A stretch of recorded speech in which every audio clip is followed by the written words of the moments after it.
Ազգային ժողովի արտահերթ նիստում իշխող քաղաքացիական պայմանագիր խմբակցությունն առաջարկել է ընտրական օրենսգրքի փոփոխությունների նոր նախագիծ։ Ըստ նախաձեռնության դաշինքների անվանումներում այլևս չեն կարող ներառվել անձնական կամ պետական մարմինների անուններ։ Իշխող ուժի ներկայացուցիչները փոփոխությունը հիմնավորում են տեխնիկական անհրաժեշտությամբ, մինչդեռ ընդդիմությունն այն որակում է հակաիրավական։ Դիտորդների գնահատմամբ նախագիծն ուղղված է Սամվել Կարապետյանի գլխավորած Հզոր Հայաստան դաշինքի դեմ։ Պատիվ ունեմ խմբակցության ղեկավար Հայկ Մամիջանյանը շեշտում է ընտրություններից 2 ամիս առաջ խաղի կանոնների փոփոխությունն անթույլատրելի է։ Սույն թվականի հունիսի 7-ին նախատեսված են ազգային ժողովի հերթական ընտրություններ եւ նաեւ նախքան այդ ընտրությունները պետք են ընտրությունների կազմակերպման վերաբերյալ արդյունավետ մեխանիզմներ նախատեսել, ըստ էության 2 կոմպոնենտ ունի այդ նախագիծը, մեկը վերաբերում է քվեարկության նկատմամբ վերահսկողության արգելքի համար նախատեսվող գործիքակազմի լավարկմանը, մյուսը վերաբերում է կուսակցությունների անվանումներին։ Կապ չունի թե դուք ինչ պատճառաբանություն եք դրել, տեխնիկական ենք, նախադասությունը կեսից ջնջվել էր եւ այլն, դուք օրենսդրություն եք փոխում ընտրական ընտրություններից 2 ամիս առաջ։ Եվ եթե ինչ-որ մեկ ասում որ սա հիմնարար փոփոխություն չի, լուրջ եք ասում։ Ընդդիմադիր ամենամեծ քաղաքական մասնակցության հայտ ներկայացրած ուժը արդեն հայտարարել է իր անունը ու հանկարծակիորեն դուք օրենք եք ներկայացնում, որը սահմանափակում է եւ արգելում է դա անել, լուրջ։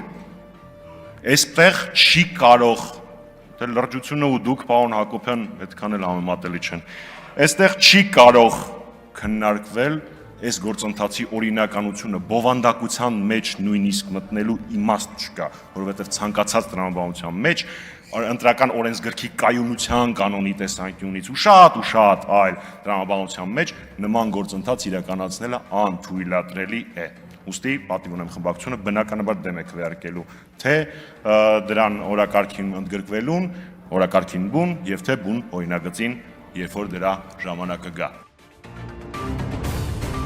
Օրենսդրական այս նախաձեռնությանը զուգահեռ ազգային ժողովի շենքի դիմաց Ուժեղ Հայաստան կուսակցությունը կազմակերպել էր բողոքի ցույց, որի մասնակիցները դատապարտել են իշխանության առաջարկած հրատապ փոփոխությունները։ Սամվել Կարապետյանի փաստաբան Արամ Վարդևանյանը լրագրողների հետ զրույցում կատարվողն անվանել է իշխանության վախի դրսևորում եւ աննախադեպ ապօրինություն։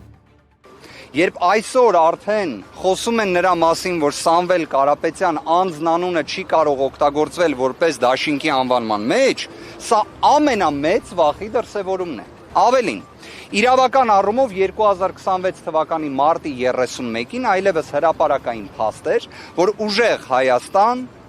դաշինքը մասնակցում է անվանման կոնկրետ Ուժեղ Հայաստան Սամվել Կարապետյանի հետ անվանումը արձանագրելով։ Դա այլևս հրապարակային փաստ էր, իրավական նշանակություն ունեցող փաստ էր։ Այսինքն այն աստիճան ապօրինություն է տեղի ունենում, որի նախադեպը չի եղել, որովհետև պայքարել անվանման դեմ, սա իսկապես նորարություն է։ Եվրոպական փորձի մասին շատ են չէ խոսում, ես եվրոպական երկիր չեմ պատկերացնում, որ կենտրոնական ընտրական հանձնաժողով համապատասխան հայտերը ներկայացնելուց ժամեր առաջ, որտեղ կարող եմ նույնիսկ այս ձևակերպումը օգտագործել, ժամեր առաջ ներկայացվի ընտրական օրենսգրքի նման սուբստանտիվ փոփոխություն։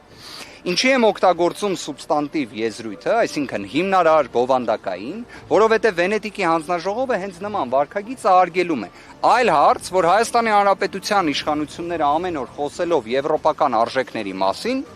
կիլոմետրերով հեռվանում են այդ արժեքներից։ Հայաստանում Իրանի դեսպան Խալիլ Շիրղոլամին ԵՊՀ-ում հայտարարել է, որ Հայաստանի տարածքային ամբողջականությունը կենսական եւ վճռորոշ նշանակություն ունի Իրանի համար։ Նա ընդգծել է, որ Թեհրանը դեմ է Հայաստանի նկատմամբ ցանկացած հավակնության եւ առաջնահերթություն է համարում տարածաշրջանային կայունությունը։ Դեսպանի համոզմամբ խաղաղության ու ինտեգրման գործընթացների շարժիչ ուժերը պետք է լինեն հենց տարածաշրջանի երկրները։ Ըստ նրա, արտատարածաշրջանային ուժերը կարող են դրական դեր ունենալ միայն այն դեպքում, եթե չհետապնդեն բացառապես սեփական ռազմական կամ աշխարհաքաղաքական շահերը։ Շիրղոլամին վերահաստատել է Իրանի պատրաստակամությունը լինելու խաղաղության գործընթացի կարևոր մասնակիցը։ Դեսպանը նաև հավելել է, որ Թեհրանն այս հարցերի շուրջ արդյունավետ երկխոսություն է վարում Հայաստանի կառավարության հետ։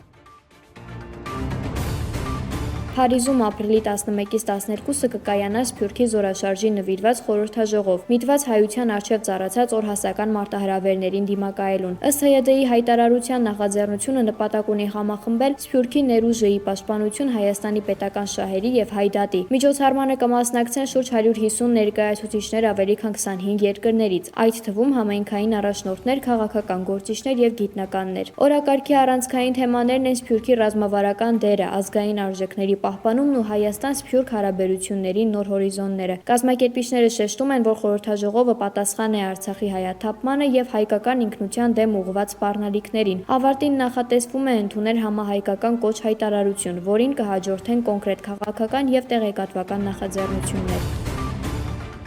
Ընթացիկ տարվա առաջին 3 ամիսներին Հայաստան է այցելել ավելի քան 453,000 զբոսաշրջիկ։ Էկոնոմիկայի նախարար Գևորգ Բաբոյանի փոխանցմամբ սա 18.2%-ով ավելի է նախորդ տարվա նույն ժամանակահատվածի ցուցանիշից։ Թվային արտահայտությամբ այցելուների թիվն աճել է շուրջ 70,000-ով։ Ըստ նախարարի այս տվյալը բացառիկ եւ ռեկորդային է երկրի զբոսաշրջային վիճակագրության ողջ պատմության մեջ։